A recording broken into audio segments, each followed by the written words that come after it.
about we introduce our guest curator? Yes.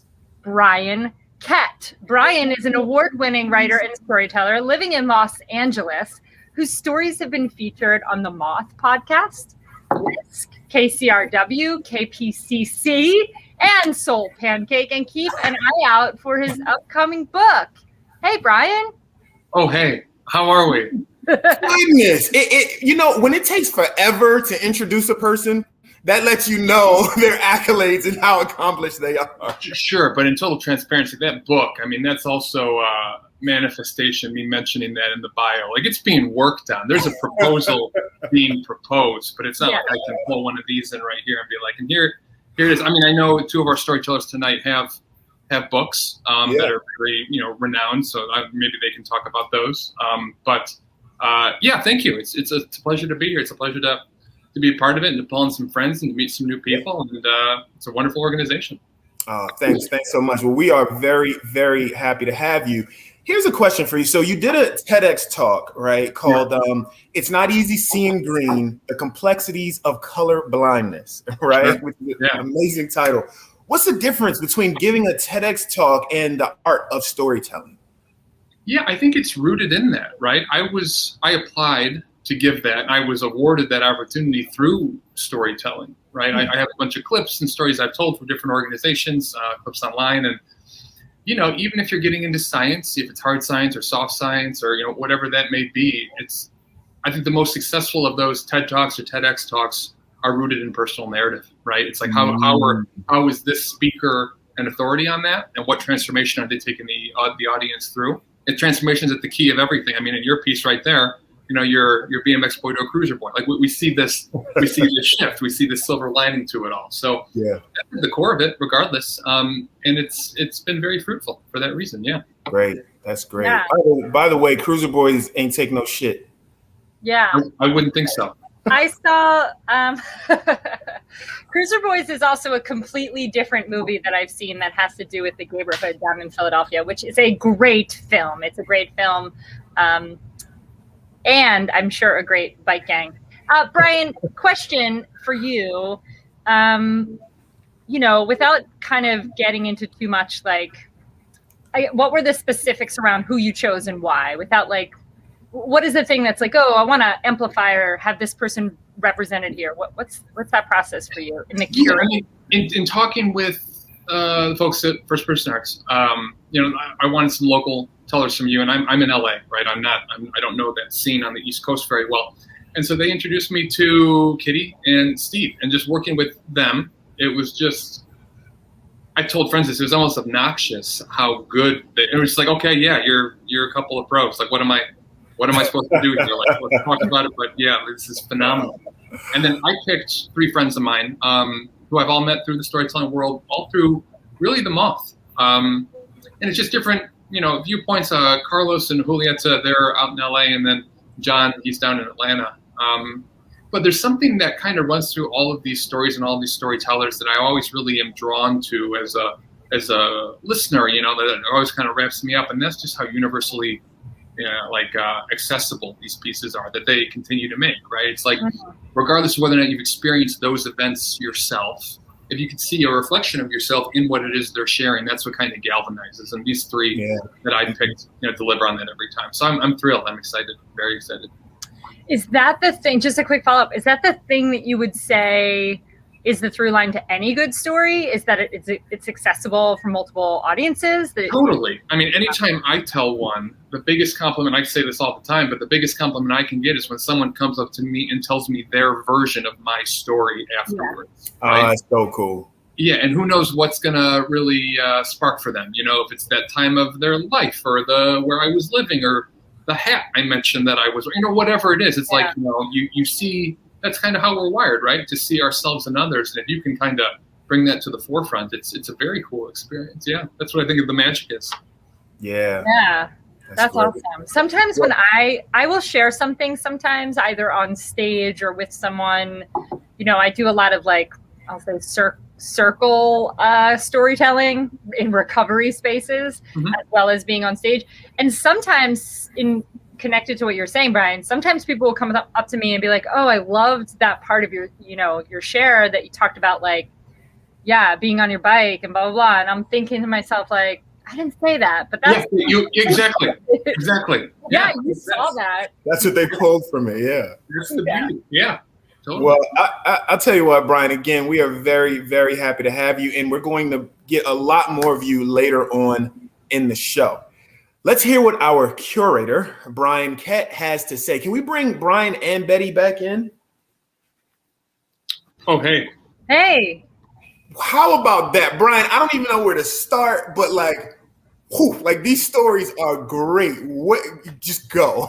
It's a range, right? It's cheating on tests and herpes and near-death experiences. Like it's the gamut of things. But to go back to what we talked about earlier, I can see a facet of myself in every single one of those, right? Yep. It's so interesting. I mean, I think all three were masterfully done, and it just kind of it unifies us. But I mean, it's just so interesting how that theme is also interpreted across so many different experiences. How do you apply it? I think it's a great theme, and I can't say enough nice things about these three. Yeah.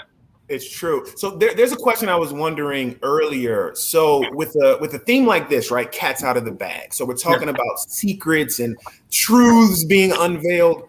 How do you navigate that, right? As a storyteller, how do you navigate a secret on stage in public? A lot of times a secret, it belongs to another person as well. So you're telling the story in public or in a certain format, platform.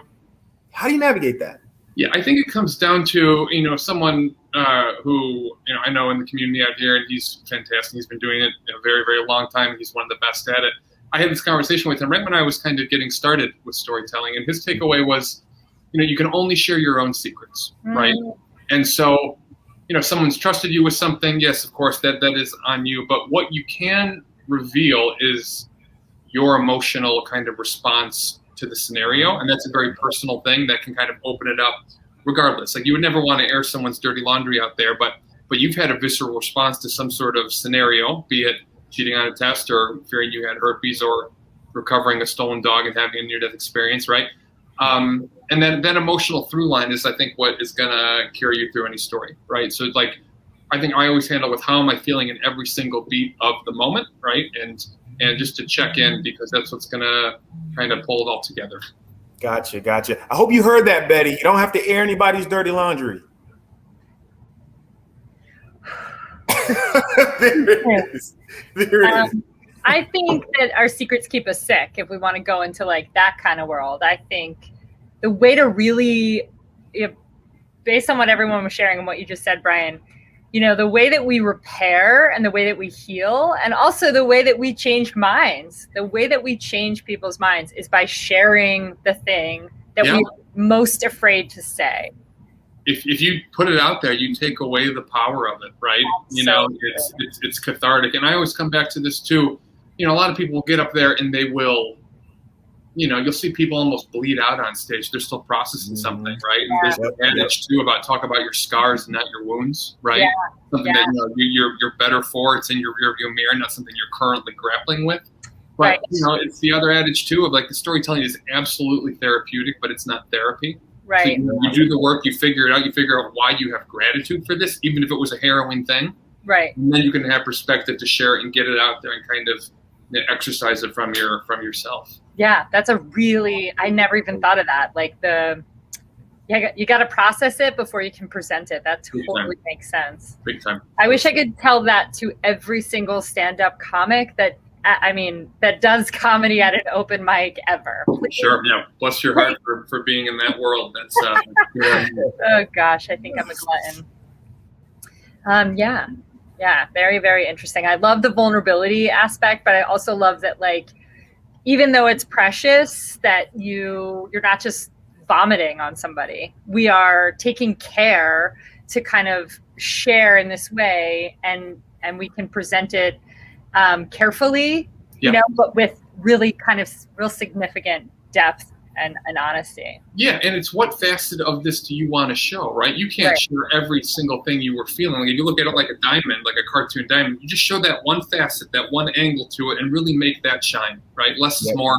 kill your darlings, drop all that other stuff away, and just zoom in and zoom in and zoom in some more. And you think that it's pedantic and boring and pedestrian. No one could even care about whatever that is, but it's fascinating and we love it. You know, I love the everyday stuff. I love the zoomed in stuff. You know, the big moments are funny, right? Like the fun, like I fell out of a plane without a parachute or whatever. You know, everyone has like three. Hilarious. That's my favorite. That Tell is me more. Funniest story. Everyone has 3 of those in their life. I think you got 3 of the big crazy bar stories, but like you keep doing this and you drill down more and more into the nuance, right? Like the personal secrets that you're unearthing, you're kind of making peace with. Yeah, that's right. That's great. Awesome. Bryan, I got to tell you, you put together quite the group of storytellers. I laughed so my cheeks are hurting from tonight. Yeah, it's a whole range, right? I mean, that's all them. It's just folks I know, folks I met. You know, it's a wonderful process of saying, you know, what could it be? How can we kind of center around this? What's the moment? How do we find a transformation? But it's like, you know, with this group, you know, I'm just a guy sitting in really fantastic lighting right now, to be honest. Yeah. You look great. You look great. Thank you. But you know, that's like a self-cleaning oven with those with those vibes. So just, you know, set it and forget it. But yeah, it was a pleasure. Yeah, it's true. So let me ask you this. So you host as well, right? Yeah. So I work with a bunch of organizations, right? I work with Story Collider out of New York. I produce and host for them, and then do other shows around here. And you know, I'm in it. Yep. Do you still get nervous? Oh, all the time. Like almost not even whether or not I'm on stage or telling a story. Just kind of, it's running in the background like a virus protection on your computer at all times. Like McAfee. Nervous is my default mode. Yeah. So when you're how do you deal with that? You know, does it affect your performance or not? And if so, how? And then how do you coach others up? Yeah, I think you got to get the first one in bounds. I'm always nervous before, you know, and then once you get the first one in, once you deliver the line, once people realize, okay, like this has been thought out, this isn't just going to be him going all over the place, then it's easy, right? Then you've got him. And with storytelling, you can take him anywhere, right? Yeah. Like, you know, Betty talking about, you know, like stand up and whatnot. There's an expectation of, you know, make me laugh. But with storytelling, you can be heartfelt, you can be terrifying, you can be fun, you can be anything because it's the human condition, right? You can bring the audience anywhere. And if everyone in the audience pretty much owns a tote bag at home, they're not really the roughest crowd. They're not going to be heckling you or anything, right? And that's what I tell other people too, right? It's like they are here for you. They are here for this. And it's such a supportive and wonderful community. And to be frank, I don't know where I would be without it. It's given me just friends and support and social, you know, just a social life. And it just keeps on giving. And I'm very fortunate and blessed just to be a part of it anyway. Got it. Well, got to thank you again. Tonight was an amazing show, amazing group of storytellers. Hopefully the entire audience really appreciated it. So thanks a lot, Bryan. We appreciate it.